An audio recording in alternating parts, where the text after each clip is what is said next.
Então, boa noite, amigos. Estamos aqui fazendo essa live, essa reunião aqui, para conversar sobre o meu projeto de TCC, projeto esse que eu estou defendendo como conclusão de curso. Está aqui na minha mão até o projeto impresso. O tema do meu projeto é Cristianismo, Cultura e Sociedade. Os desafios da missão frente à complexidade do pensamento pós-moderno do Brasil, no Brasil do século XXI. Eu vou até ler o resumo, que é uma breve apresentaçãozinha aqui, que diz assim: uma reflexão sobre os desafios da missão da Igreja Evangélica frente à complexidade da sociedade pós-moderna e da diversidade cultural, social e étnica no Brasil do século XXI. Este trabalho se propõe a examinar os impactos de uma teologia de enfoque prático que seja socialmente relevante, culturalmente consciente, filosoficamente realista e espiritualmente saudável, sem perder suas características e identidade bíblica. A ideia desse trabalho ela surgiu que uma vez, chegando no fim do curso de bacharelado em teologia, buscando um tema então para dissertar, né, para fazer o trabalho de conclusão de curso, eu não queria fazer um trabalho que fosse meramente para concluir o curso, só para, né, trocar um TCC por um diploma. Eu queria que fosse um trabalho que tivesse uma relevância real e uma necessidade e fosse ser válido para mim pós-faculdade, né? Que fosse algo que me servisse também ministerialmente falando. Então eu queria um tema que eu fosse pesquisar e que tivesse uma aplicação prática ou que me levasse a um caminho, né, de pesquisa e de estudo que pudesse me ajudar no meu dia a dia, né? E eu já vinha assim incomodado e olhando e observando uma série de coisas já de um bom tempo na igreja, observando algumas coisas, a maneira como a gente lida com algumas situações, com alguns problemas, observando, por exemplo, a questão da troca de igreja, né? Como as pessoas mudam de igreja, ora está aqui, daqui a pouco está lá, muda de denominação. Você tem uma série de questões que são bem interessantes de se observar. Você tem, por exemplo, a questão da dupla pertença. O que é a dupla pertença? É aquele cara que ele é católico, mas também é umbandista, né? Ou é evangélico, mas também flerta com outras ideias, com filosofias budistas ou com outras religiões e outras concepções de filosofia religiosa. Então, assim, o que muitas das vezes é até um paradoxo, né? Você tem casos, por exemplo, de pessoas que dizem ser marxista, têm um pensamento marxista, mas o cara também é religioso e são ideias totalmente contraditórias, né? Em essência. Então, eu já vinha observando isso de muito tempo, né? E já vinha com essa questão, assim, como trabalhar, como pensar nesse tema. Uma outra questão e um ponto que sempre me causou assim um motivo de atenção é na questão de como a igreja geralmente ela está desconectada da realidade às vezes das pessoas, das localidades.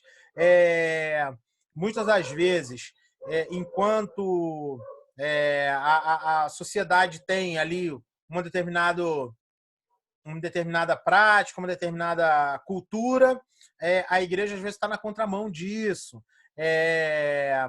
Claro, tem toda aquela coisa do medo da igreja de se converter ao mundo, né, ao invés de fazer o contrário. No entanto, muitas das vezes, o que acaba acontecendo é de você observar uma certa apatia social da igreja para com as necessidades e dores da sociedade contemporânea, né? Então, às vezes você tem determinadas denominações ou determinadas igrejas que, apesar de estarem operando aí num bairro, numa cidade, ela pouco atua por exemplo, social ou de maneira, né? Tem pouco impacto, né, na sociedade local. E enquanto a gente observa, e a partir das minhas pesquisas, que as igrejas que levam em consideração essa realidade social e cultural do local e do tempo em que elas vivem, elas têm muito mais êxito, né? E isso é até um tanto que lógico se a gente parar para pensar, né? Sempre que a igreja atua conectada com a sociedade local, o que você vai ter colheita de frutos aí, né? Então, então daí surgiu o tema, a questão do trabalho em si, que no final das contas, apesar dele estar enquadrado numa área que é a área pastoral, né? Eu então percebi que o tema, efetivamente, ele era um tema ligado à missiologia, ou a área da teologia que vai trabalhar especificamente em cima da missão, né? Então ele é sim um trabalho missiológico, né? Focado na missiologia. E logo a princípio, minha primeira ideia, o tema até do trabalho num primeiro momento iria ser justamente a relação, ou melhor, a relevância cultural e social como critério fundamental na implantação de igrejas bíblicas. É claro que no decorrer do trabalho eu fui entendendo que o foco do meu trabalho não era falar sobre implantação de igrejas, especificamente, mas como a igreja responder às necessidades da sociedade pós-moderna, da sociedade contemporânea pós-moderna, né? Então, daí eu cheguei ao que seria o meu primeiro capítulo, onde nesse primeiro capítulo eu trabalho toda a problemática, né, que o trabalho vai visar, vai tentar responder. E o tema do primeiro capítulo, então, ficou a missão da igreja frente à diversidade cultural e étnica brasileira. Então eu começo nesse capítulo já falando da questão da dimensão brasileira, do tamanho do Brasil, o Brasil um país de proporções continentais, né? Gigantesco. Quantos países você não consegue colocar dentro do Brasil, né? A Europa inteira cabe aqui dentro. Quer dizer, o Brasil ele é gigantesco, mas só que essas proporções elas também vão refletir muito na diversidade cultural e também social do Brasil. Você tem muitas regiões e regiões muito diferentes, né? Com costumes, com comidas, né? A gente trata, às vezes, fala da comida brasileira, né? Você vai falar da cozinha mineira, a culinária sulista, né? A culinária do Sudeste, as receitas do Sudeste. Então, é tão diversificada a cultura brasileira que isso vai se refletir em várias áreas. Um dos autores assim principais que eu cito nesse primeiro capítulo é o Darcy Ribeiro, foi um antropólogo, estudioso brasileiro, passou muitos anos, inclusive, em aldeias indígenas, esteve no Tingu, e fez um trabalho muito grande e intenso sobre a diversidade e a cultura brasileira. Ele escreveu um livro chamado O Povo Brasileiro, a Formação e o Sentido do Brasil. É um livro, inclusive, é um livro de 2015. E ele nos apresenta muito dessa visão. Perdão, a edição que eu uso nesse trabalho é uma edição de 2015, mas esse livro ele é de antes disso. Mas o importante é que nesse livro, Darcy Ribeiro ele trata muito sobre essa questão da dimensão, da dimensão e da diversidade cultural brasileira, ao ponto de chegar a falar em termos de os Brasis dentro do Brasil. Os Brasis dentro do Brasil. Ele chega... Tem até eu ponho uma citação, e vale até recitar, né? Que ele, num determinado ponto, ele diz o seguinte, ó: por essas vias se plasmaram historicamente diversos modos rústicos de ser do brasileiro, que permitem distingui-los hoje como o sertanejo do Nordeste, caboclo da Amazônia, crioulo do litoral, caipira do Sudeste e centro do país, gaúcho das campanhas sulinas, além de ítalos brasileiros, teuto-brasileiros, nipo-brasileiros, etc. Ele acaba considerando uma separação que ela não é simplesmente geográfica, em termos de regiões, de estados, né? Mas ele começa a identificar quais os grupos sociais e étnicos que acabam formando determinadas áreas do país. Ora, o que a gente vai observando? Que quando eu vou trabalhar a minha prática religiosa, quando eu vou empreender igreja, né, nas várias localidades, eu preciso estar levando essas coisas em consideração. Porque fazer igreja, né, aqui no Sudeste, no Rio de Janeiro, na Ipanema do Rio de Janeiro, vai ser completamente diferente de lidar, por exemplo, de fazer, de ser igreja, em gerenciar, né, uma igreja no interior do Maranhão. As necessidades, a própria maneira de se comunicar com as pessoas. Não é que o evangelho vai mudar. O evangelho não muda. O evangelho é o evangelho. Mas a maneira de me comunicar, as dores da população, né? As necessidades da localidade, da comunidade local, as necessidades da comunidade vão ser diferentes, vão ser diversas. Então, vai ter uma outra maneira de lidar, uma outra maneira de agir, né? Então, isso acabou me levando a um autor muito, muito interessante, e é um livro que ele me dá o apoio para quase todo o trabalho. Eu trabalho em cima de um autor que é o Johann Heimer, que ele é alemão. O Johann Heimer escreveu um livro chamado Abraçando o Mundo, Teologia de Implantação de Igrejas Relevantes para a Sociedade.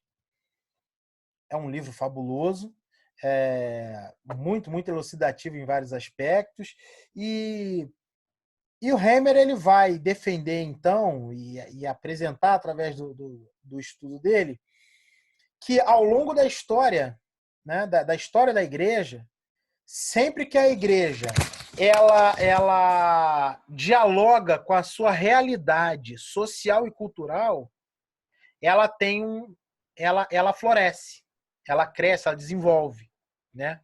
E quando a igreja se fecha para essa realidade, o que vai acontecer? Aí o Heimer diz o seguinte: a igreja cai numa estagnação.